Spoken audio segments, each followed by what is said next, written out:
อรุณสวัสดิ์ค่ะท่านผู้ฟังที่นี่สถานีวิทยุกระจายเสียงแห่งประเทศไทยจังหวัดลำปางสถานีเพื่อบริการข้อมูลข่าวสารหน่วยงานภาครัฐและท้องถิ่นที่เชื่อถือได้ถูกต้องรวดเร็วพร้อมพัฒนาคุณภาพชีวิตประชาชนชาวลำปางให้ดีขึ้นอย่างยั่งยืนทำการส่งกระจายเสียงในระบบ FM ความถี่ 97 เมกะเฮิรตซ์จากอาคารห้องส่งเลขที่ 420 ถนนพหลโยธิน ตำบลหัวเวียง อำเภอเมือง จังหวัดลำปาง ตั้งแต่เวลา 5 นาฬิกาถึง 24 นาฬิกา เป็นประจำทุกวัน มีนางสาวเดือนอินตะเป็นผู้อำนวยการสถานี ช่างเทคนิคประกอบด้วย นายประสานทิมทอง นายแหลมเพชรนันตาแสง นายอิทธิพลปวงจันทร์ นายภูพิงพงศิริแสน และว่าที่ร้อยตรีอาทิตย์วรรณวารี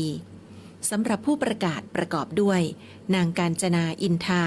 นายบรรหารสุยะนางอัชราพรปวงจันทร์และนางสาวชุติการเหล่าชัยค่ะ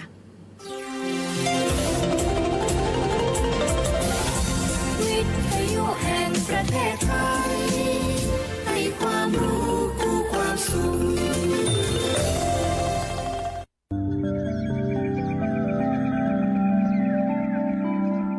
สถานีวิทยุกระจายเสียงแห่งประเทศไทยจังหวัดลำปาง FM 97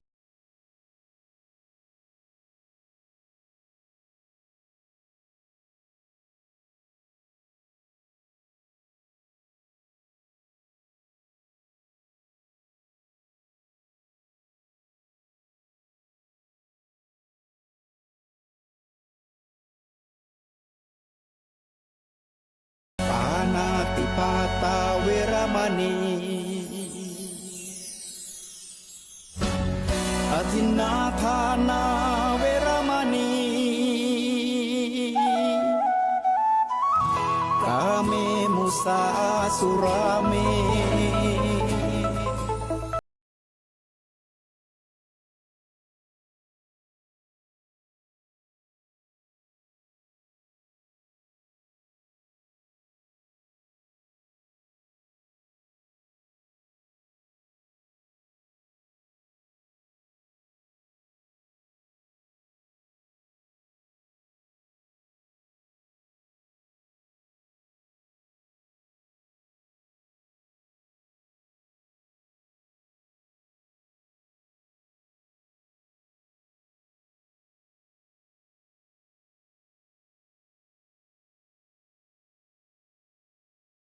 ค่ะท่านผู้ฟังคะ เรากลับมาพบกันเช่นเคยนะคะในรายการธรรมรับอรุณทางสถานีวิทยุกระจายเสียงแห่งประเทศไทยกรมประชาสัมพันธ์ค่ะซึ่งเมื่อพบกันในเช้าวันอาทิตย์ของทุกๆเช้าวันอาทิตย์นั้นก็แน่นอนว่าดิฉันจะได้มีโอกาสมาทำหน้าที่แทนท่านผู้ฟังก็เรียกว่ามีบุญแหละที่ได้ร่วมรายการวันเสาร์วันอาทิตย์กับพระอาจารย์พระมหาไพบูลย์อภิปุโนแห่งมูลนิธิปัญญาภาวนาได้ร่วมรายการธรรมรับอรุณนี้ซึ่งก็จะเสนอเป็นรายการแรกเพื่อเป็นมงคลเพื่อให้เป็นกำลังใจเป็นสิ่งที่ดีงามมอบให้ท่านผู้ฟังทางบ้านหลังจากที่เราเปิดสถานีในเวลา 5:00 ของทุกวันนะคะสำหรับเช้าวันอาทิตย์นี้ก็แน่นอนค่ะเป็นการตอบปัญหาธรรมะหรือข้อข้องใจต่างๆถ้าหากท่านผู้ฟังมีอะไรก็เป็นที่ทราบกันดีว่าเขียนมาถามกันได้พระอาจารย์พระมหาไพบูลย์อภิปุโนแห่งมูลนิธิปัญญาภาวนาท่านก็พร้อมที่จะตอบให้เป็นประจำเสมอมาก็ขอนำท่านผู้ฟังทางบ้านมากราบนมัสการพระอาจารย์พร้อมกันเลยนะคะกราบนมัสการเจ้าค่ะพระอาจารย์เจ้าค่ะเจริญพรเจริญพรสาธุเจ้าค่ะทุกวันที่เราก็มาคุยกันสบายๆเจ้าค่ะโดยการที่ท่านผู้ฟังสามารถติดต่อกับทางรายการได้ผ่านทาง Facebook Fanpage เว็บไซต์หรือว่าที่ YouTube Channel เจ้าค่ะหรือว่าส่งเป็นอีเมลเป็นข้อความ Direct Message Inbox อะไรต่างๆมาก็ได้เจ้าค่ะทุกวันนี้ท่านผู้ฟังก็ยังเขียนจดหมายกันมาอยู่แล้วก็มีโดยท่านผู้ฟังที่ติดต่อกันเข้ามาแล้วพระอาจารย์ได้รับข้อความก็จะอ่านทุกข้อความเลยอยู่ในคอมเมนต์บ้างในข้อมูลโพสต์ต่างๆแล้วก็ในส่วนที่เป็นคำถามข้อสงสัยก็จะนำมาคุยกับคุณเตือนใจในทุกวันอาทิตย์แบบนี้เจ้าค่ะเรียบร้อยทีนี้ถ้าเผื่อขณะนี้เนี่ยจะเขียนจดหมายถึงพระอาจารย์นะเจ้าค่ะมีผู้เฒ่าผู้แก่เยอะอยู่ที่ท่านยังนิยมที่จะเขียนจดหมายมาจะเขียนถึงพระอาจารย์ได้ที่ไหนเจ้าค่ะมูลนิธิก็คือที่อยู่ของมูลนิธิก็ได้เนาะตั้งอยู่เลขที่431/20 431/20ถนนประชาราษฎร์สาย2เจ้าค่ะบางซื่อกรุงเทพ10800เจ้าค่ะ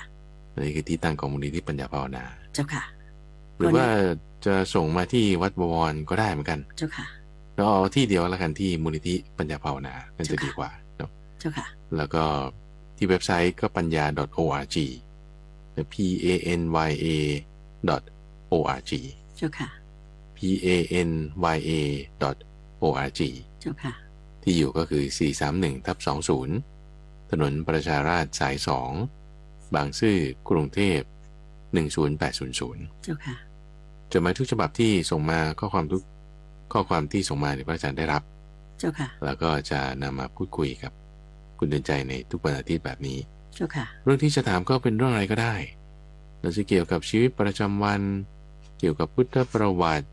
โทรมาบ่นเพื่อนบ้านให้ฟัง หรือว่าอาจจะโทรมาสอบถามเรื่องการเงินการทองเรื่องเทรนด์อะไรต่างๆหรือว่าอยากจะเล่าเรื่องอะไรให้พระอาจารย์ฟังก็ส่งมากันได้ยินดีที่จะรับฟังยินดีที่จะตอบให้ท่านผู้ฟังทราบกันเจ้าค่ะก็เรียกว่าตอบแบบว่าไม่ใช่ตอบมั่วๆไปนะเจ้าค่ะเพราะว่า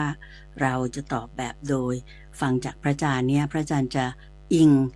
กลับไปที่พระธรรมคำสอนขององค์สมเด็จพระสัมมาสัมพุทธเจ้าเสมอเลยไม่ใช่ตอบแบบทางด้านสายมูหรืออะไรทั้งสิ้นซึ่งอันนี้จะเป็นสิ่งที่ท่านผู้ฟังจะได้รับความรู้ทางพุทธศาสนาของเราได้อย่างถูกต้องจากพระอาจารย์พระมหาไพบูลย์อภิปุโนนะคะมาเริ่มคำถามแรกเลยดีไหมเจ้าค่ะพระอาจารย์เจ้าค่ะก็อินบ็อกซ์เข้ามาถามพระอาจารย์ว่าความแตกต่างระหว่างความอาจหาในธรรมกับทิฏฐิมานะขั้นละเอียดเนี่ยเป็นอย่างไรเจ้าค่ะพระอาจารย์เจ้าค่ะเรื่องพอดความอาจหาในธรรมนี่คือถ้าผู้ถามคงจะหมายถึงความร่าเริงในธรรมเจ้าค่ะแล้วพอมีความร่าเริงในธรรมแล้วมันก็จะมีความกล้าแต่ความกล้านี่คือมาจากวิริยะเลยนะวิริยะแปลว่าความกล้ากล้านี่คือไม่กลัวไงก็เลยอาจจะไปสับสนกันกับทิฏฐิมานะทิฏฐิมานะฉันมีทิฏฐิมานะฉันก็ไม่กลัวเหมือนกันเช่นคนที่อาจจะไม่ได้เก่งอะไรมากแต่ถ้ามีทิฏฐิมานะสูงเขาก็กล้าบ้าบินใช่ไหมจะเป็นกล้าบ้าบินแบบไม่ได้มีอาวุธไม่ได้มีความรู้ไม่ได้มีความสามารถอะไร แต่ก็ยกตนขึ้นมานี่เป็นลักษณะของทิฏฐิมานะ เจ้าค่ะคิดว่าฉันเก่งฉันเหนือกว่าคนอื่น เป็นแบบนั้น เจ้าค่ะเจ้าค่ะ แต่ในขณะที่คนที่มีความอาถรรพ์ในธรรมนี่ก็จะเกิดจากการที่มีปัญญา จุดที่ทำให้เกิดความร่าเริงในธรรมนี่พระพุทธเจ้าใช้คำว่าจิตก็จะไม่สะดุ้งมีความร่าเริงจิตจะร่าเริง เจ้าค่ะ จิตจะร่าเริงได้ก็ต้องไม่สะดุ้งมาก่อนไม่สะดุ้งนี่คือไม่สะดุ้งตามการเปลี่ยนแปลงของสิ่งภายนอกก็คือกล้าตรงข้ามกับกลัว เจ้าค่ะ กล้าตรงข้ามกับกลัว ถ้าคุณไม่กล้าก็คือกลัวใช่ไหมล่ะ เจ้าค่ะ กลัวก็คือสะดุ้ง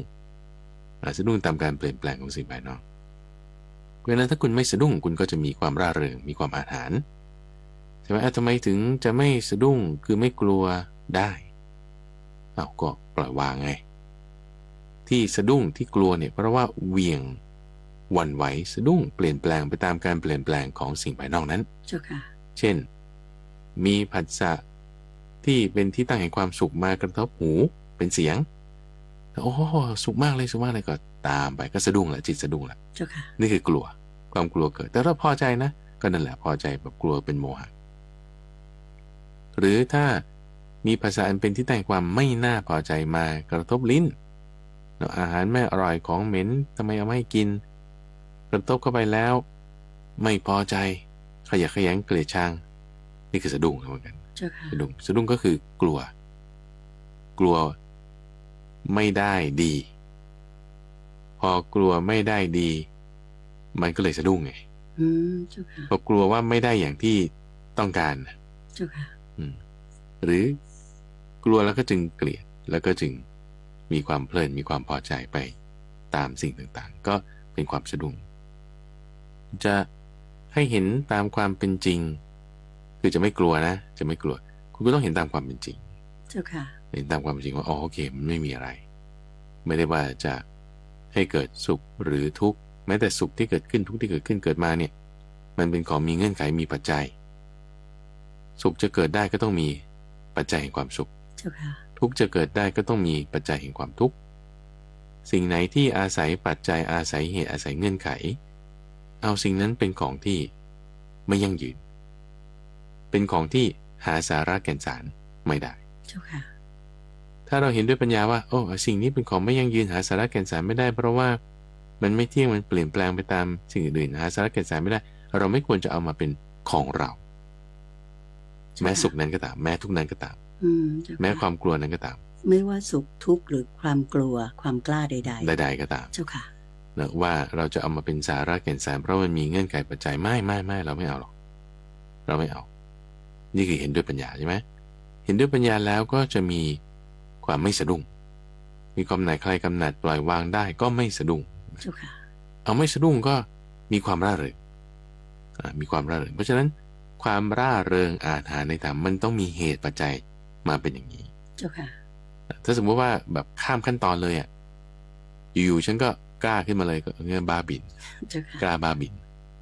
ลักษณะว่าเป็นทิฏฐิมานะต่างกันมากเลยคนละอย่างอันหนึ่งอาศัยอวิชชาเนี่ยคือเจ้าทิฏฐิมานะ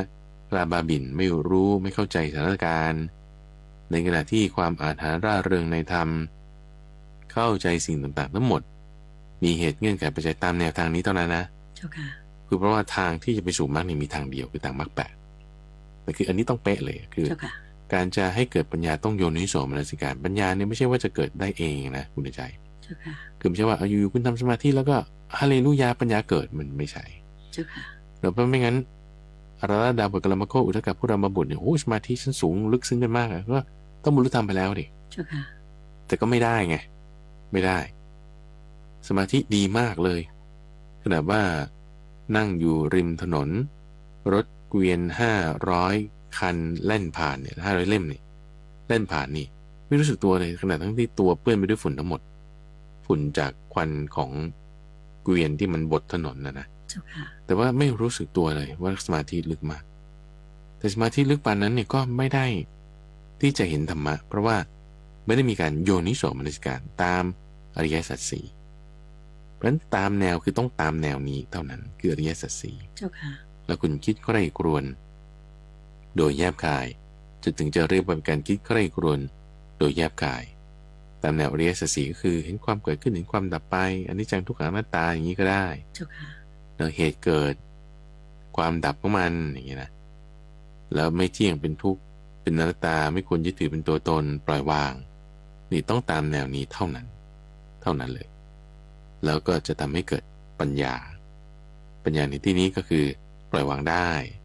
เราปล่อยวางแล้วก็ไม่สะดุ้งแล้วก็มีความร่าเริงในธรรมเดี๋ยวพอมีความร่าเริงในธรรมแล้วอากัปกิริยาตรงนี้แหละที่บางทีมันดูยากนะคุณใจ เจ้าค่ะ พอมีความร่าเริงอาหารในธรรมแล้วบางทีแบบพูดชั่วประกาศออกไปเนี่ยโอ้โห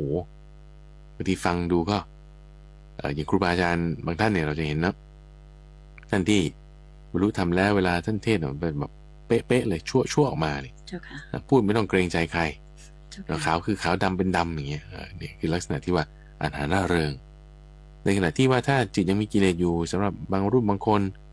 พูดออกมามันก็กลายเป็นทิฏฐิมานะทีนี้อย่างไรก็ตามนะคุณใจคือข้อนี้เราไม่จำเป็นต้องรู้เลยก็ได้ว่าใครบรรลุธรรมหรือไม่บรรลุธรรม เจ้าค่ะ แต่เพียงแต่ว่าเขาแสดงธรรมตามที่พระพุทธเจ้าสอนบอกไว้ถูกต้องทั้งอรรถะและพยัญชนะโอ้อันนี้ดีมาก เจ้าค่ะ ซึ่งบางรูปบางท่านบางคนซึ่งทุกวันนี้พระสอนธรรมะก็มีใช่ไหมฆราวาสสอนธรรมะก็มีทั้งชายทั้งหญิง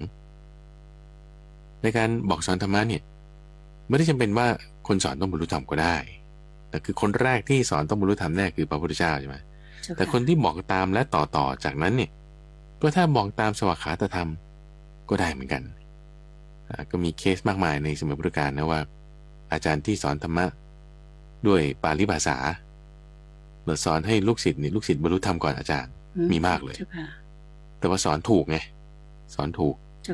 สอนตามที่พระพุทธเจ้าสอนไว้โดยพยัญชนะสอนตามที่พระพุทธเจ้าสอนไว้โดยอรรถะแต่ว่าตัวเองยังไม่เข้าใจยังไม่เข้าใจถึงขนาดที่ว่าปล่อยวางได้หมดไม่สะดุ้งได้หมดแต่ด้วยบทพยัญชนะเดียวกันเสียงเดียวกันอรรถะเดียวกันความหมายเดียวกันกับที่พระพุทธเจ้าสอนไปแล้วคนอื่นบรรลุธรรมตัวผู้สอนยังไม่บรรลุก็มีเพราะฉะนั้นตรงนี้คือจึงไม่ได้เรียกว่าผู้สอนเนี่ยผู้สอนคือจริงๆแล้วคือพระพุทธเจ้าผู้เดียวเจ้าค่ะและในศาสนาเนี่ยมีผู้สอนคือพระพุทธเจ้าคนเดียวคนอื่นนี่สอนไม่ได้คนอื่นสอนไม่ได้มีพระพุทธเจ้าเป็นผู้สอนเท่านั้นแล้วสาวกอะไรต่างๆที่พูดตามมาเนี่ยคือบอกตามที่พระพุทธเจ้าสอนไว้เจ้าค่ะเห็นไหมมันจึงต่างกันตรงนี้เพราะนี่คือประเด็นเรื่องของความอาถรรพ์ร่าเริงในธรรมและกับทิฏฐิมานะขั้นละเอียดก็เป็นอย่างนี้เจ้าค่ะทีนี้ถ้าสมมติว่าเรามีความแบบเข้าใจแจ่มแจ้งอะไรอันหนึ่งขึ้นมานะอันนี้คือเป็นลักษณะของปัญญาที่เกิดขึ้นเป็นไปได้แล้วเราก็ให้ใช้ปัญญาในข้อนั้นเนี่ยเพิ่มศรัทธาเราเข้าไปอีก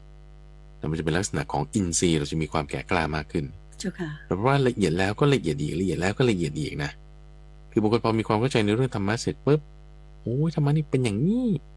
เดี๋ยวมันจะแบบมีความอาถรรพ์ร่าเริงในธรรมใช่ไหมเจ้าค่ะพอมีความอาถรรพ์ร่าเริงในธรรมเนี่ยเพราะว่าเหมือนกับท่านเปรียบเทียบว่านักรบมีอาวุธคือมีดาบที่คมมากเอาอาวุธดาบคือปัญญาไงเจ้าค่ะคุณมีปัญญาเกิดแล้วคุณจึงมีความอาถรรพ์ร่าเริงในธรรมปัญญานั่นแหละเอาไปเพิ่มศรัทธาเอาไปเพิ่มศรัทธาว่า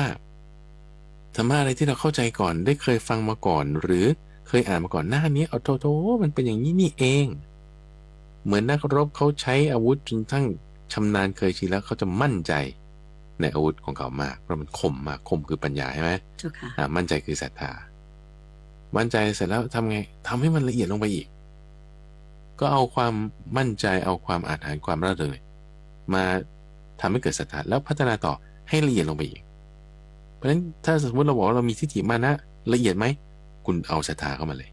ด้วยปัญญาที่มีนะเจ้าค่ะเอาศรัทธาเข้ามาเสร็จปุ๊บทิฏฐิมานะที่มันละเอียดมันก็จะถูกบดลงไปอีก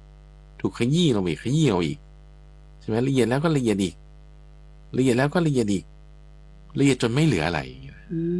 ละเอียดจนไม่เหลืออะไรก็จะทำให้มีการพัฒนาเราไม่ต้องกลัวเลยว่ามันจะเป็นทิฏฐิมานะขั้นละเอียดเพราะละเอียดมันก็ละเอียดอีกนะถ้าเราเข้าใจว่าหรือบางทีเราอาจจะเข้าใจว่าเราเป็นมีความอาถรรพ์ร่าเริงใช่ปะแต่จริงๆมันอาจจะเป็นทิฏฐิมานะก็ได้ไงใช่ปะเจ้าค่ะเอาก็ไม่เป็นไรเราก็มีสตาร์แล้วก็ทำต่อไปอีกไงเจ้าค่ะทำต่อไปอีกละเอียดอีก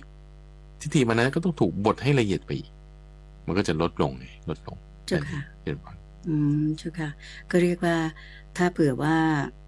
เราอยากจะมีความอาถรรพ์ในธรรมเนี่ยเราก็จำเป็นที่จะต้องหมั่นฝึกปฏิบัติมากยิ่งขึ้นให้ธรรมะที่เราได้ศึกษามาตามทางที่องค์สมเด็จพระสัมมาสัมพุทธเจ้าได้ชี้แนะมานั้นเนี่ยต้องมาในทางที่ถูกที่สุดแล้วก็ละเอียดมากที่สุดจนกระทั่งความที่เป็นทิฏฐิมานะทั้งหลายเนี่ยไอ้ที่ทะนงตนนู่นนี่นั่นอาจจะผิดพลาดไปเนี่ยหายไปจนหมดเกลี้ยงนั่นจึงจะถือว่าสมบูรณ์ที่สุดนะเจ้าค่ะพระอาจารย์เจ้าค่ะเจ้าค่ะสาธุเจ้าค่ะต่อไปเป็นคำถามนะเจ้าค่ะที่เกี่ยวกับเรื่องของอุรุสกะชนินเจ้าค่ะก็คำถามก็ถามมาบอกว่าทำไมอุรุสกะชนินที่มีความเชื่อเดิมเรื่องของอิทธิฤทธิ์นะเจ้าค่ะถึงได้ปรงใจไม่เชื่อเกี่ยวกับเรื่องของอิทธิฤทธิ์แม้ว่าองค์พระสัมมาสัมพุทธเจ้าเนี่ยท่านจะแสดงปาฏิหาริย์มากมายแต่ทางชนินนี้กับสลดใจเมื่อพระพุทธเจ้าตรัสบอกว่าท่านไม่ได้เป็นอรหันต์แม้ทางที่จะไปถึงอรหันต์ท่านก็ไม่มีเจ้าค่ะนิมนต์เลยเจ้าค่ะเรื่องราวของชลินว่าชลินเนี่ยคือหมายถึงนักบวชประเภทหนึ่งที่ใส่เครื่องประดับกรอบหน้าแล้วก็จะทำผมให้ยกเหมือนเป็นชดาขึ้นมานะเจ้าค่ะคือลักษณะของผู้หญิงสมัยก่อนที่เขาจะทำผมเป็นแบบบังเกอร์นะทำผมแบบบังเกอร์แล้วก็อยู่มักจะอยู่ริมน้ำเพื่อที่จะบูชาไฟเจ้าค่ะก็เรื่องราว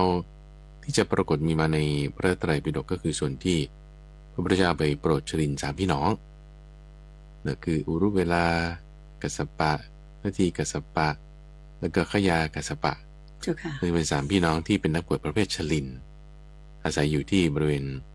ลุ่มแม่น้ำเนรัญชราที่เมืองขยาเจ้าค่ะตอนนั้นก็เรื่องราวที่มีในพระไตรปิฎกก็คือไปแสดงฤทธิ์เพื่อที่จะปราบทิฏฐิมานะนั่นเองของบุคคลเหล่านั้นแล้วทำไมเห็นพระพุทธเจ้าแสดงฤทธิ์ปานนี้ไม่เชื่อ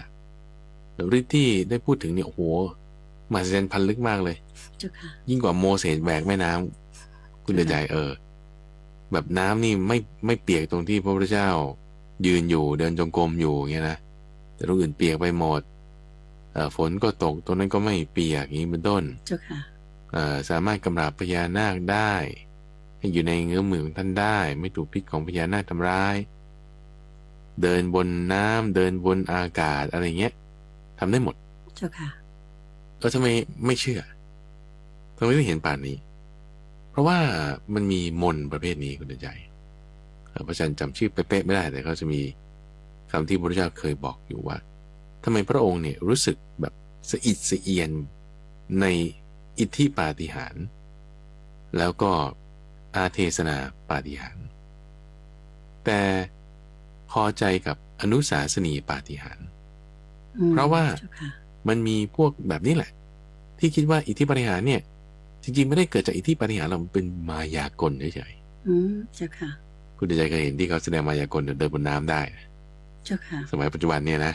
เจ้าค่ะลอยในน้ำพวกนางมายากลเนี่ยหรือล้วงมือทะลุเข้าไปในกระจกแล้วหยิบของอะไรนั้นออกมาคือแสดงเห็นเหมือนกับว่าเป็นมีเวทมนต์จริงๆแต่ไม่ใช่เป็นเวทมนต์เป็นกลลวงเฉยๆเจ้าค่ะหรือเดินทะลุกำแพงเดวิดคอปเปอร์ฟิลด์พระอาจารย์จำได้สมัยก่อนเคยดูอยู่เดินทะลุกำแพงเมืองจีนเจ้าค่ะแต่ว่าจริงๆแล้วคือเขาใช้เป็นกลเฉยๆเป็นกลลวงเจ้าค่ะไม่ได้เดินทะลุได้จริงๆอย่างนี้นะหรือฟื้นจากความตายแก้มัดตัวเองพวกนี้เป็นมายากลเขาก็มีความเชื่อในสมัยนั้นว่ามีมนต์ประเภทนี้ที่มันจะสะดอกกุญแจมนต์ที่จะแก้เงื่อนอะไรพวกนี้ต่างๆก็คิดว่าไม่ใช่ปาฏิหาริย์จริงๆไงคิดว่าเป็นแบบกลลวงเฉยๆไงจึงไม่ศรัทธาในบุคคลนี้ไม่ศรัทธาในบุคคลนี้แต่แล้วก็อีกประการหนึ่งคือด้วยที่มานะของตนว่าฉันเนี่ยเก่งฉันเนี่ยดีฉันเป็นอรหันต์จริงๆอย่างเงี้ยก็คือคิดแต่เรื่องของตัวเองคนอื่นไม่แคร์จะไม่สนเจ้าค่ะแต่นี้พอพระพุทธเจ้ามาจี้ว่าจริงๆเป็นตัวตนนั่นแหละว่ามันไม่มีอะไรเป็นของกลวง ว่าตัวท่านจริงๆไม่มีอะไรนะไม่ใช่อรหันต์ด้วยหรือแม้ไอ้ที่ปฏิบัติอยู่เนี่ยจะให้ถึงอรหันต์ก็ไม่ใช่ด้วย เศร้าใจเลยนะ โอ้ เจ้า โห ค่ะ แบบสลดเลย เจ้าค่ะ สลดคือจี้เข้ามาที่ตัวเองไงจี้เข้ามาที่ตัวของผู้ฟังเองว่า จริงๆมันไม่ได้มีอะไรเลยนะเป็นของกลวงเฉยๆจึงสลดใจ เพราะว่าทิฏฐิมานะก็คือแก้ด้วยทิฏฐิมานะนั่นเอง เจ้าค่ะ จี้เข้าไปตรงที่ทิฏฐิมานะนั่นแหละว่าที่ทิฏฐิมานะที่มีอยู่เนี่ยมันไม่ใช่มันไม่ถูกมันไม่ได้ทำให้จะเจริญขึ้นได้เพราะฉะนั้นตรงนี้ก็จึงเห็นได้ว่าความสามารถของพระพุทธเจ้าเนี่ยมีต่อให้เราแสดงความสามารถยังไงบางทีบางคนก็ไม่ยอมรับใช่ไหมล่ะคนที่เขาแบบดื้อด้านมากๆเขาก็ไม่ยอมรับอย่างพระพุทธเจ้าแสดงความสามารถปานนี้เขาก็ไม่ยอมรับจนกระทั่งพูดถึงความที่ว่าตัวเองไม่มีความสามารถถึงจะค่อยยอมรับว่าอ๋อไอ้ที่ฉันว่าฉันมีคือฉันไม่มีเจ้าค่ะเหมือนกับไปจี้ใจดำเขาตรงจุดเขาเลยถูกต้องเจ้าค่ะก็คือวิธีการสอนพระพุทธเจ้านี่ก็ที่จะพิสดารก็ตรงนี้แหละพิสดารที่สุดเจ้าค่ะที่ว่าถึงก็ต้องแสดงฤทธิ์อะไรหลายๆอย่างแม้กระนั้นก็ยังไม่ยอมด้วยนะแล้วก็ด้วยความเชื่อที่ไม่ถูกต้องในเรื่องของมายากลไม่ใช่คิดว่าอันนี้เป็นอิทธิฤทธิ์เจ้าค่ะซึ่งอิทธิฤทธิ์จริงๆเนี่ยเป็นวิชาหนึ่งในวิชา8นะคุณใจมีจริงใช่ไหมเจ้าค่ะใช่เป็นความรู้เกี่ยวกับปัญญา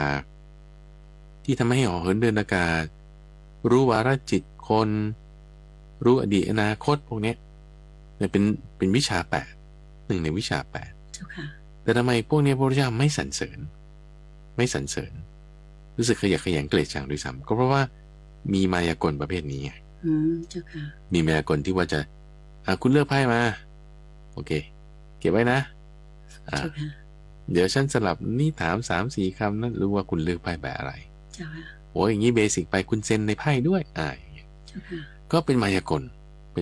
ก็มีแต่อะไรที่พระพุทธเจ้าสรรเสริญสิ่งที่พระพุทธเจ้าสรรเสริญศัพท์ท่านเรียกว่าเป็นอนุสาสนีปาฏิหาริย์ที่ไม่สรรเสริญ2อย่างก่อนนะคืออิทธิปาฏิหาริย์แล้วก็อาเทศนาปาฏิหาริย์อาเทศนาปาฏิหาริย์นี่คือหมายความว่าสามารถทักจิตทายใจได้เจ้าค่ะพูดได้ว่าคุณคิดอย่างนี้ใช่ไหมคุณเมื่อวานนี้คุณคิดอย่างนี้คุณไปที่นี่คือรู้ได้แบบรู้วาระจิตเขาใช่รู้วาระจิตเขาเขาจะเรียกว่าจุตูปปัตตญาณนี่คือรู้อดีตใช่ไหมเจ้าค่ะแล้วก็บุพเพนิวาสานุสติญาณนี่คือรู้อนาคตเจ้าค่ะรู้อดีตอนาคตยังรู้ทายใจได้นี่เรียกเจโตปริยญาณเจ้าค่ะแล้วแต่ทำไมพระพุทธเจ้าเนี่ยถึงสนับสนุนอนุสาสนีปาฏิหาริย์ศาสนีก็คือคำสอนอนุก็คือตามทำตามที่สอนเนี่ยได้เจ้าค่ะเบสิกมากๆเลยนะคุณใจสมมติเราบอกว่าคุณรักษาศีลนะโอเคผมรักษาศีลแล้วคุณก็ไปรักษาศีลได้โอ้โหนี่ปาฏิหาริย์เลยเจ้าค่ะทำไมเป็นปาฏิหาริย์ได้ไงมันเบสิกมากๆเลยนึกออกปะเจ้าค่ะงั้นคุณนั่งสมาธินะนึกถึงลมหายใจอย่างนี้โอเคครับนั่งสมาธินั่งลงไปแล้วเกิดความสงบได้นี่มันปาฏิหาริย์มันปาฏิหาริย์ยังไงถ้ามันเบสิกมากๆเลยนะเจ้าค่ะหรือบอกว่าคุณปฏิบัติตามทุดงควัตรนะมีอะไรบิณฑบาตครั้งเดียวบ้างฉันมื้อเดียวบ้างเจ้าค่ะกินมื้อเดียวแล้วตัวมันจะเบานะโอเคครับไปลองทำดูแล้วคุณตัวเบาจริงๆนี่มันปาฏิหาริย์นะคุณเดินใจเจ้าค่ะเฮ้ยมันปาฏิหาริย์ยังไงวะมันก็เรื่องเบสิกป่ะอาจจะมองในแง่ที่ว่าแต่ก่อนไม่มีนะเจ้าค่ะแล้วเสร็จแล้วพอปฏิบัติตามคำสอนเนี่ยแล้วมันเกิดขึ้นจริงๆแล้วก็มีมาแล้วก็ทำให้คนที่ปฏิบัติตามคำสอนเนี่ยได้ตระหนักรู้ได้ด้วยตนเองเจ้าค่ะว่ามันมีจริงแบบนี้อันนั้นถือเป็นปาฏิหาริย์อย่างยิ่งเลยที่เกิดขึ้นตามที่พระพุทธองค์ยกย่องนะเจ้าค่ะอันนี้ก็เรียกว่าเป็น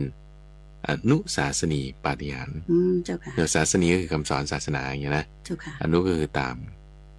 เพราะฉะนั้นพอเราทำตามคำสอนแล้วเราได้ผลตามนั้นเนี่ยเช่นคุณรักษาศีลแล้วคุณจะมีความไม่ร้อนใจอย่างนี้นะเจ้าค่ะได้นะเนี่ยมันปาฏิหาริย์ตรงนี้มันเป็นเรื่องธรรมดาแต่ปาฏิหาริย์ตรงนี้คุณใจที่ว่าความรู้ว่ามันเกิดขึ้นเช่นเรา รักษาศีลไม่ฆ่าสัตว์ไม่ลักทรัพย์อย่างนี้เป็นต้นไม่ประพฤติผิดในกามนี่นะ เจ้าค่ะ เราก็จะไม่ต้องมากังวลใจว่าใครจะมาตามประทุษร้ายเราใช่ปะ เจ้าค่ะ สบายใจความสบายใจเกิดขึ้นเนี่ยนั่นคือปัญญานะ อืม เพราะเรารู้ได้เฉพาะตนว่าโอเคเราสบายใจ เจ้าค่ะ นั่นแหละคือเห็นธรรมะนะธรรมะเกิดขึ้นในจิตของคนที่ปฏิบัติตามนั้นอีกวาบหนึ่งขึ้นมา อืม เจ้าค่ะ ต่อเทียนไปเสร็จปุ๊บเขาไปปฏิบัติปุ๊บเขาก็สว่างวาบหนึ่งขึ้นมาโอ้นี่คือสืบต่อนี่เป็นปาฏิหาริย์เพราะฉะนั้นคำว่าปาฏิหาริย์เนี่ยจริงๆแล้วหมายถึงมันน่าทึ่งน่าทึ่ง เจ้าค่ะ น่าทึ่งนี่ก็คือน่าอัศจรรย์ปาฏิหาริย์น่าทึ่งน่าอัศจรรย์คือผลมันเกิดขึ้นจริง เจ้าค่ะ ๆนี่คือหมายถึงคำนี้ ดังคำสอน ดังคำสอนนั้นอัจฉริยะแบบโอ้โหมันอีหลีนะเนี่ยมันจริงๆนะเนี่ยเจ้าค่ะ นี่คือปาฏิหาริย์นะปาฏิหาริย์คือไม่ใช่ว่าห่อเหินเดินอากาศหรืออะไรอย่างนั้นอันนั้นก็ใช่อยู่แล้วพระพุทธเจ้าอย่างไรก็ตามไม่ยกย่องไม่แนะนำไม่ทำ เจ้าค่ะ แต่เรื่องเบสิกเรื่องเบสิกนี่กลับบอกว่าโอ้โหนี่คือสุดยอดนะแนะนำยกย่องเป็นปาฏิหาริย์ เจ้าค่ะ ไม่ต้องเอาอะไรมากคุณจะเอาแค่พ่อกับลูกอย่างนี้พ่อแม่กับลูกพ่อแม่สอนบอกลูกให้ขยันเรียนหนังสือนะโตขึ้นมีงานทำแล้วก็ร่ำรวยมีเงินทอง แล้วคุณไปทำแล้วคุณทำได้จริง เจ้าค่ะ ๆนี่คือปาฏิหาริย์นี่ของพ่อแม่เลยนี่ อืม เจ้าค่ะ ครูบาอาจารย์สอนว่าให้ทำอย่างนี้อย่าทำจิตอย่างนี้อย่าทำอย่างนั้นทุดงวัดปฏิบัติอย่างนี้แล้วเราทำได้จริงๆโอ้โหนี่เป็นปาฏิหาริย์นะปาฏิหาริย์ของครูบาอาจารย์ เจ้าค่ะ แต่ที่เกิดขึ้นที่ตัวเราหรือในทางตรงกันข้ามก็จริงเหมือนกันนะคุณใจที่ว่าถ้าเราไม่ทำอืม ถ้าคุณไม่ทำคุณได้ผลตรงข้าม เช่นถ้าคุณผิดศีลคุณจะมีความร้อนใจโอ้นี่ก็ปาฏิหาริย์เห็นนะ เจ้าค่ะ ปาฏิหาริย์ในทางลบไงว่ามันได้ผลอย่างนั้นจริงๆเพราะฉะนั้นปาฏิหาริย์นี่เราเห็นกันทุกวันเลยล่ะ อืม เจ้าค่ะ เห็นกันทุกวันเพราะมันเป็นไปตามเหตุตามผลทำแล้วด้วยเหตุนี้ก็ได้ผลอย่างนี้ เจ้าค่ะ เนี่ยมันน่าทึ่งจริงๆนะ คือได้เหตุผลประจักษ์กับสายตาจริง นั่นแหละ ๆ ประจักษ์แก่ตนเองจริงๆนะเจ้าค่ะ ใช่เพราะฉะนั้นปาฏิหาริย์นี่จะเป็นเรื่องที่เกิดขึ้นได้ทุกวัน อืม เราแค่ว่าเราตื่นเช้ามาเรานั่งสมาธิจิตสงบแล้วแผ่เมตตามีความเย็นไปหมดนั่นปาฏิหาริย์เกิดละ เจ้าค่ะ ปาฏิหาริย์เกิดละเดี๋ยวนั้นเลยที่ไหนตัวเรานี่แหละ อืม เพราะทำแล้วเราได้ผลตามนั้น ให้สร้างปาฏิหาริย์ทุกวันเลยคุณใจ เจ้าค่ะ ท่านผู้ฟังทั้งหลาย เวลาที่เราฟังเทศน์ฟังธรรมแล้วบางช่วงพระอาจารย์พานั่งสมาธิอย่างเงี้ยแผ่เมตตาบ้าง หรือว่าให้เห็นตามความเป็นจริงบ้างนี่คือปาฏิหาริย์เกิดขึ้นอยู่ตลอดเวลาเกิดขึ้นอยู่ตลอดเวลา เราสามารถทำได้ถ้าเราทำตามคำสอนของพระพุทธองค์นะเจ้าค่ะ ใช่ คือปฏิบัติจริงนำ ใช่ มาปฏิบัติจริงนะเจ้าค่ะ แล้วก็นี่จะเป็นทางให้ถึงอรหันต์ทางที่จะให้เกิดปาฏิหาริย์แล้วปาฏิหาริย์นี้ก็สืบทอดต่อไปด้วยนะ จากเราไปสู่ลูกหลานสู่เพื่อนบ้านได้ เจ้าค่ะ ทำความดีสืบต่อไปปาฏิหาริย์ก็สืบต่อไปนั่นเอง อืม เจ้าค่ะ สาธุเจ้าค่ะ ก็หมดไปอีกคำถามหนึ่งนะคะท่านผู้ฟังคะต่อไปจะเป็นคำถามที่เขาถามมาเกี่ยวกับอธิตะปริยะปริยายสูตรเจ้าค่ะอธิตะปริยายสูตรนะเจ้าค่ะก็เขียนถามมาบอกว่าการเปรียบว่าสุขเวทนาเป็นโลภะทุกขเวทนาเป็นโกทะและอุเบกขาเวทนาเป็นความหลง อันนี้อยากจะกราบขอความเมตตาพระอาจารย์ได้อธิบายขยายความให้ได้รับทราบด้วยเจ้าค่ะนิมนต์เลยเจ้าค่ะเจริญพรในเนื้อหาของอาทิตตปริยายสูตรก็คือเปรียบด้วยของร้อน เจ้าค่ะ นี่ก็เป็นเรื่องราวที่ได้สอนกับชลินสามพี่น้องนั่นแหละ เจ้าค่ะ ที่เมืองขยาตำบลอุรุเวลาเมืองขยา เพราะว่าบุคคลเหล่านี้ท่านบูชาไฟ บูชาไฟคำว่าบูชาไฟนี่ก็คือว่าในอาสมที่พักหรือศาลาบูชาของตนเนี่ยก็จะต้องมีดวงไฟจุดไว้ตลอด 24 ชั่วโมงไม่ให้หมดนะให้ติดไปตลอดบางทีก็มากกว่า1ดวงทำการบูชาบางทีกองใหญ่บ้างกองเล็กบ้างไฟเราต้องคอยเติมเชื้อมีเรื่องราวที่เล่าเป็นพระสูตรมาในทีฆานิกายนะเขาพูดถึงลูกพราหมณ์คนหนึ่งที่เขาก็บูชาไฟนี่แหละ ปรากฏว่าตัวพ่อนี่ก็ไปในเมืองมีธุระต้องไปในเมืองบอกว่าสั่งลูกไว้ลูกก็ประมาณ10 ขวบนี่แหละเจ้าค่ะพอรู้เรื่องแต่ว่าไม่ได้ฉลาดอะไรมากเท่าไหร่เจ้าค่ะแต่สั่งการนั้นนี่ได้ก็บอกว่าอันนี้ลูกถ้าแบบว่าไฟใกล้ดับแล้วให้เติมเชื้อนะอย่าเผลอเราต้องตั้งไว้ในความไม่ประมาทเจ้าค่ะโอเคครับพ่อแล้วถ้าเผื่อว่าไฟดับนี่ก็ให้จุดไฟนะตรงนี้คือไม้สีไฟแล้วก็ให้จุดไฟขึ้นมาถ้าไฟดับโอเคครับพ่อก็พอพ่อไปเสร็จลูกก็เล่นเพลินไงเล่นกับสัตว์บ้างเล่นน้ำบ้างเล่นแล้วเหนื่อยก็นอนหลับไปรู้สึกตัววันทีไฟดับแล้วโอ้ยใหญ่แล้วทำไงพ่อสั่งไว้ถ้าไฟดับนี่ต้องจุดไฟอย่างนี้เธอก็เลยไปจุดไฟทีนี้จุดไฟทำไม่เป็นคุณใจมันไม่ติดคือเอาไม้มาเสร็จปุ๊บเนี่ยพ่อบอกไฟอยู่ที่ไม้เอางี้กันเราผ่าไม้เอาเป็นซี่ๆเพื่อจะหาไฟในนั้นอ๋อเข้าใจผิดผ่าเป็นซี่ๆก็ไม่เจอเพราะงั้นบดเป็นผงดูสิมันจะเจอไหมบดเป็นผงก็ไม่เจอจนพ่อกลับมาบอกลูกทำไมไม่ติดไฟ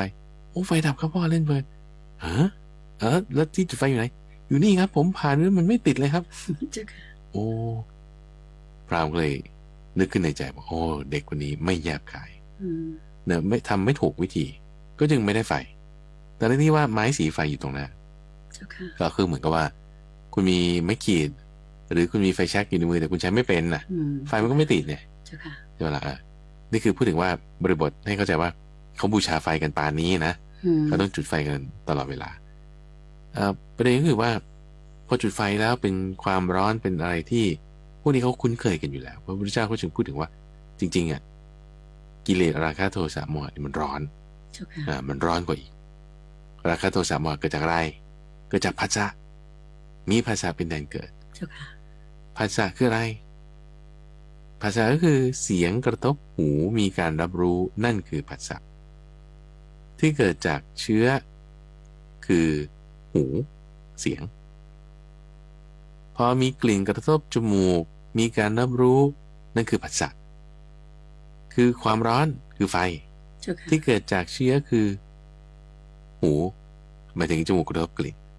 แต่ท่านเปรียบไว้เหมือนกับไฟที่เกิดจากไม้มะม่วงไม้สักไม้กระบอกไม้รางอาหารสุนัขไม้อะไรก็แล้วแต่เป็นไฟเหมือนกันแต่คนละเชื้อเป็นไฟเหมือนกันแต่คนละเชื้อนะก็คือเชื้อเกิดได้จากเอาอะไรมาเป็นเชื้อเพลิงได้หลายอย่างผัสสะเนี่ยคือเหตุให้เกิดของกิเลสผัสสะก็เกิดจากการกระทบได้หลายอย่างพอมีผัสสะแล้วมันจึงมีเวทนานี่ไงมันจะมาเกี่ยวข้องกันมีผัสสะแล้วจึงมีเวทนามีเวทนาแล้วไอเวทนาถ้าเป็นที่ตั้งแห่งความสุขมันจะเป็นพื้นฐานให้เกิดความเพลินความหลงได้เวทนาที่เป็นที่ตั้งแห่งความทุกข์จะเป็นพื้นฐานให้เกิดความขยะแขยงไม่พอใจได้เวทนาที่ตั้งแห่งความไม่ใช่ทุกข์ไม่ใช่สุขไม่จะบอกได้เป็นอทุกขมสุขก็จะเป็นที่ตั้งแห่งความหลงได้แต่อย่างไรก็ตามตรงข้ามมันก็จริงเหมือนกันเนอะเวทนาที่เป็นสุขที่บอกว่าให้เกิดความหลงเนี่ยมันเกิดความโกรธได้ไหมก็ได้เหมือนกันถ้าคุณสูญเสียมันไปก็เกิดความโกรธได้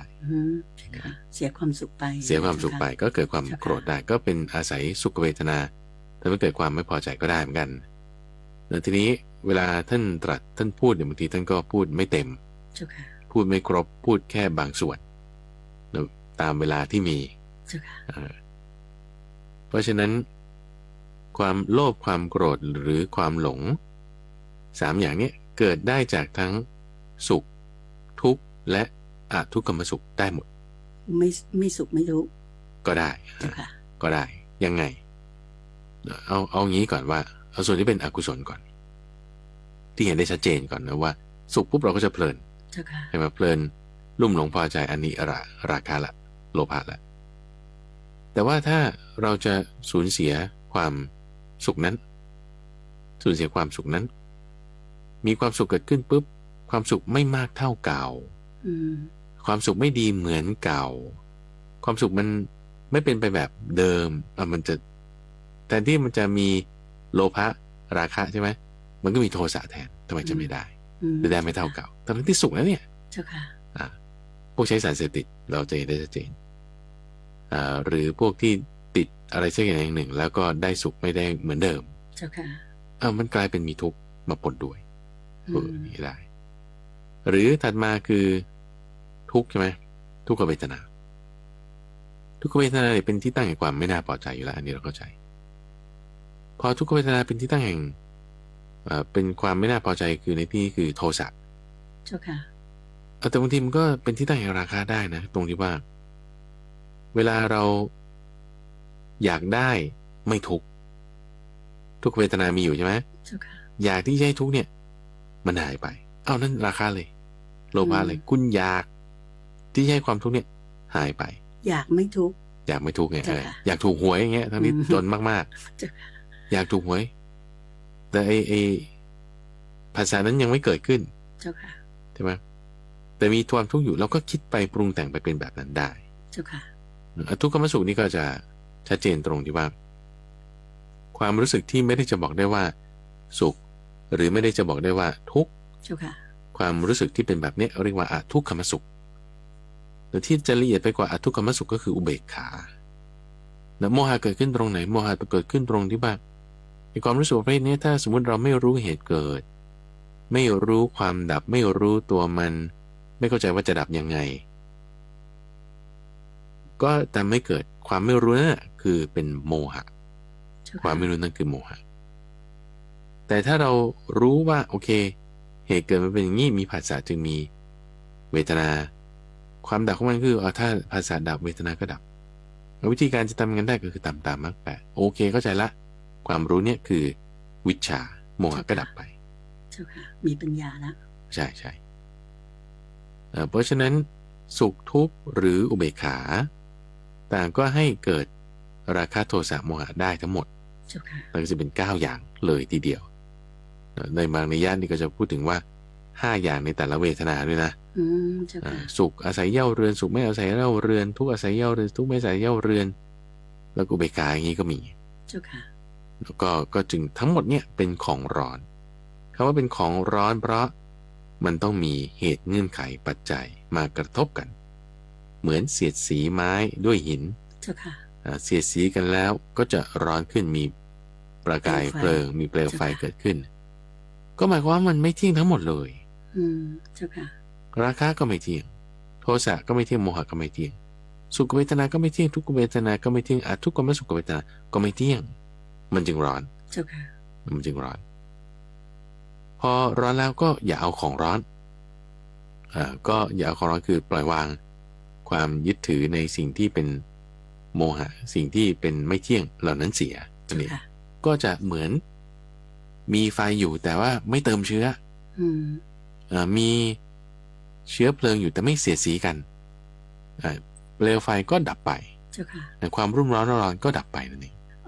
เป็นการสอนว่าเราจะมีทางดับความรุ่มร้อนที่เกิดจากโลภะโทสะโมหะของตัวเราเองที่เกิดจากเวทนาต่างๆภาษาต่างๆได้อย่างไรนะเจ้าค่ะพระอาจารย์เจ้าค่ะสาธุเจ้าค่ะต่อไปมีอีกคำถามหนึ่งที่คิดว่าน่าสนใจเช่นเดียวกันนะเจ้าค่ะพระอาจารย์เจ้าค่ะว่าเขาถามว่าอัตตมนาผู้มีใจเป็นของตนจากบทสวดในธรรมจักรกัปปวัตตนสูตรและก็อนัตตลักขณสูตรนั้นมีทั้งสองพระสูตรนี้แสดงว่าอัตตมนาคำนี้ใช้กับบุคคลที่เป็นตั้งแต่โสดาบันขึ้นไปจนถึงพระอรหันต์ได้เลยใช่หรือไม่เจ้าค่ะพระอาจารย์เจ้าค่ะโอเคคำนี้อัตตมนาปัญจวัคคียาภิกขุอามันเตสินี่เป็นบทสวดในตอนท้ายพระสูตรของทั้งสองพระสูตรคือธรรมจักรกัปปวัตตนสูตรและอนัตตลักขณสูตรแล้วก็คือในคำแปลโดยทั่วไปเนาะคำแปลโดยทั่วไปเนี่ยก็จะพูดถึงว่าโอเคภิกษุทั้ง5ต่างมีใจชื่นชมยินดีภาสิทธิของพระผู้มีพระภาคอัตตมนาเนี่ยก็แปลว่ายินดีพอใจเจ้าค่ะในภาสิทธิของพระพุทธเจ้านั้นทีนี้นั่นคือคำแปลที่อาศัยคำกล้ามกันควบกันแปลนัยยะหนึ่งแบบนี้ก็มีหรือถ้าจะแปลว่าอัตตะคือตัวตนไงอัตตมนามโนคือมโนไงมนะคือใจก็มีใจเป็นของตน ก็จะมีคนที่นักปราชญ์ที่ท่านแปลชนิดที่ว่าอาศัยเอาความหมายในข้อนี้ขึ้นมาเป็นหลักโดยยกอธิบายถึงความที่ว่าถ้าไม่มีใจเป็นของตนก่อนคนเราทุกวันนี้มีใจไม่ใช่ของตนเองนะคุณใจมีใจเนี่ยไปตามเสียงผ่านทางหูชักไปกลิ่นผ่านทางจมูกชักไปถามมาดูที่ทุกวันนี้ทำงานงงเนี่ยเพราะอะไรเงินคุณได้เงินไปหน่อยคุณกินไงปากท้องจ่ายค่าเช่าบ้านจ่ายค่าอาหารเอาก็ลิ้นป่ะโอเคคุณทำอะไรเนี่ยคุณไปตามลิ้นปากท้องเจ้าค่ะทำเพื่อลูกฉันทำเพื่อลูกก็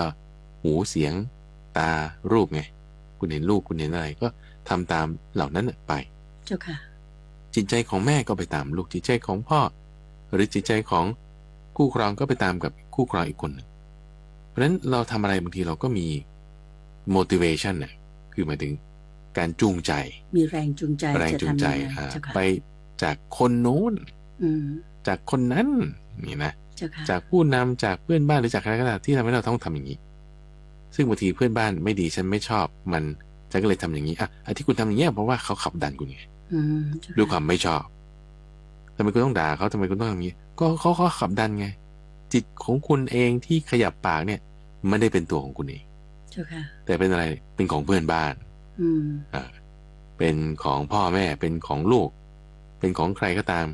เป็นของผู้นำเป็นของรัฐบาลเป็นของคนอื่นที่จะมาขยับให้เราเปลี่ยนแปลงพูดง่ายอย่างที่ว่าไปคือสะดุ้งสะดุ้งไปตามการเปลี่ยนแปลงของสิ่งแวดล้อมคนที่ยังสะดุ้งอยู่เนี่ยก็คือมีใจไม่ใช่ของตนไม่ใช่ของตนแต่เป็นของคนอื่นนะซึ่งท่านก็เคยกล่าวไว้นะบอกว่าตัวเราเนี่ยถูกกิเลสอบรมมานานแล้วนะจิตเราก็เป็นของกิเลสมันจะสั่งเรากิเลสเนี่ยมันจิกหัวใช้เรามานานแล้วมันเราเป็นทาสของกิเลสเนี่ยมานานแล้วนะคือไม่ใช่เป็นของตัวเราเองแล้วแต่ตามที่ว่าถ้าชอบก็คุณเป็นตามอำนาจของราคะไม่ชอบคุณก็เป็นตามอำนาจของโทสะไม่รู้ไม่เข้าใจเอางี้แล้วกันคุณก็เป็นตามอำนาจของโมหะเดี๋ยวพอตกอยู่ตามอำนาจของมันก็ไม่มีใจเป็นของตนแปลความหมายอย่างนี้ทีนี้ถ้ามีใจเป็นของตนล่ะ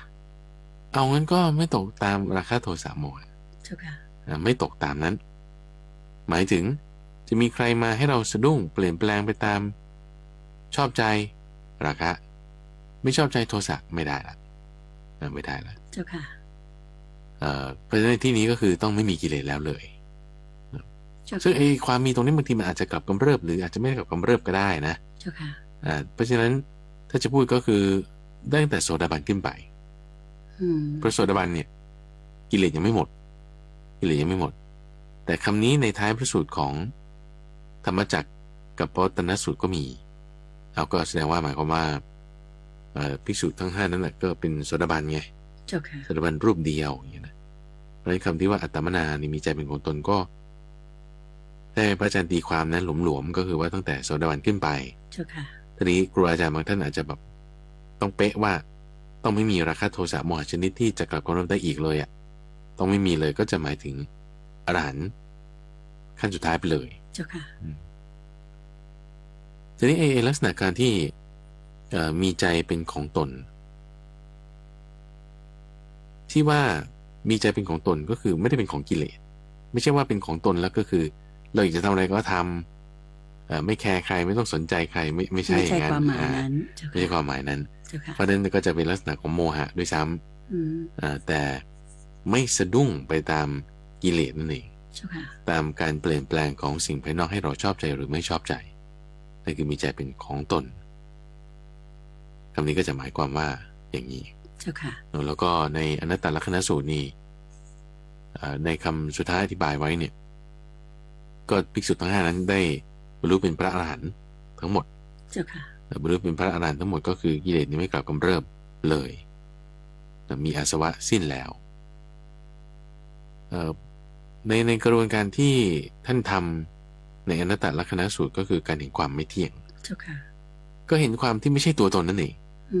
ทีนี้มันก็เลยอาจจะบางคนถ้าจะดูตามรูปศัพท์เนี่ยเอางั้นไม่ใช่อัตตา เป็นอนัตตาใช่ไหม เจ้าค่ะ แล้วไม่สุดท้ายนี่ให้เป็นอัตตาไงอัตตาของตนใช่ไหม อือฮึ มีใจเป็นของตน แต่ว่าในพระสูตรข้างบนนั้นเขียนบอกว่าเป็นอนัตตาไง เจ้าค่ะ แต่ว่ามันจึงอาจจะ มันเหมือนกับ ขัด ขัด กัน กันไหม ใช่ไหมวิเคราะห์อย่างนั้นก็ได้ เพราะฉะนั้นตรงนี้คือถ้าตามความหมายพื้นฐานของคำศัพท์นี้เลยนะก็คือ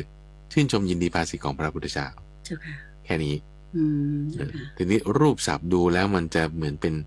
มีใจเป็นของตนเราก็จึงอธิบายโดยความหมาย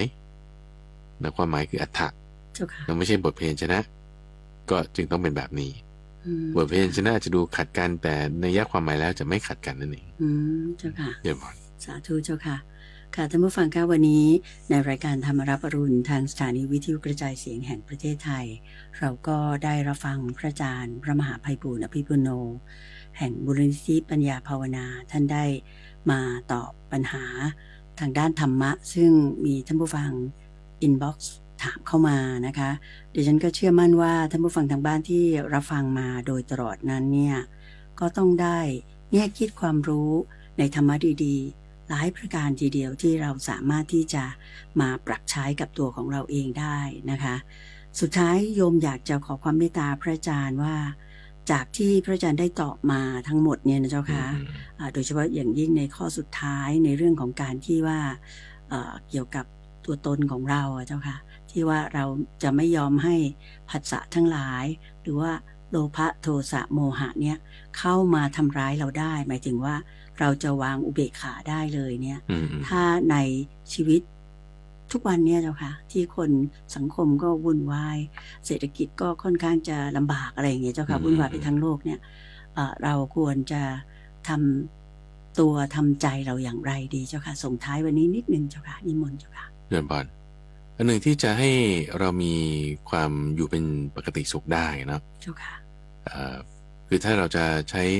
เรื่องของการปล่อยวางหมดเลยบางทีมันก็ต้องใช้ปัญญาสูงเจ้าค่ะอันหนึ่งที่พระอาจารย์อยากจะฝากไว้คือเรื่องของพรหมวิหารสี่เรื่องพรหมวิหารสี่ก็คือให้มีเมตตากันเจ้าค่ะถ้อยทีถ้อยอาศัยกันอย่าเพ่งโทษกันอดทนกันเอายินดีพอใจให้กันเจ้าค่ะแต่ถ้อยทีถ้อยอาศัยกันก็คือมีเมตตาอย่าไปเพ่งโทษอย่าไปหาเรื่องเขาคือให้มีกรุณาเจ้าค่ะยินดีพอใจอนุโมทนากันด้วยก็คือมุทิตาอดทนเอาบางทีมีเรื่องอะไรกระทบก็อดทนเอาแล้วก็อุเบกขาเจ้าค่ะถ้ามี4อย่างนี้ได้นะคุณใจเราจะแบบต่อให้เรายังมีกิเลสอยู่นะอย่างนั้นเราก็ยังอยู่เป็นสุขได้นะเจ้าค่ะแล้วก็อดทนเอาอย่าอดทนเอาก็อุเบกขาใช่ไหมความเบียดเบียนมันก็จะไม่ได้กว้างขวางไปก็จะอยู่จำกัด